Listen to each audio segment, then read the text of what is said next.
ابو عیسیٰ محمد ترمذی۔ ابو عیسیٰ محمد ترمذی ایک مشہور محدث گزرے ہیں جن کا پورا نام ابو عیسیٰ محمد بن سورہ بن شداد ہے۔ آپ کے حالات کے متعلق بہت کم علم ہے۔ کہتے ہیں کہ پیدائشی نابینا تھے۔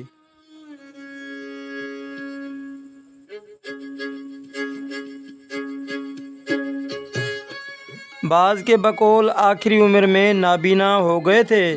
آپ نے امام احمد بن حنبل، امام بخاری اور امام ابو داؤد سے حدیث کا درس لیا اور پھر احادیث جمع کرنے کے لیے خراسان، عراق اور حجاز گئے۔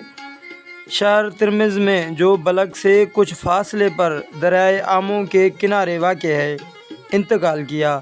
آپ کی 2 تصانیف ہم تک پہنچی ہیں۔ ایک آن حضرت کی سیرت جس کا نام شمائل ترمذی ہے، اور دوسری احادیث کا مجموعہ جو جامع ترمذی کے نام سے مشہور ہے۔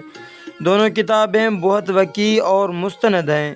ان کے علاوہ انساب، کنیت اور اسماء اور رجال پر بھی آپ نے کچھ کام کیا تھا، مگر یہ کتابیں اب نہیں ملتی۔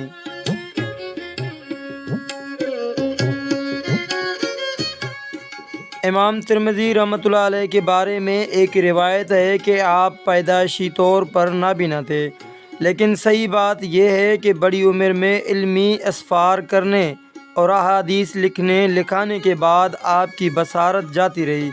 اس کی وجہ سے زیادہ لکھنا پڑھنا بھی ہو سکتا ہے،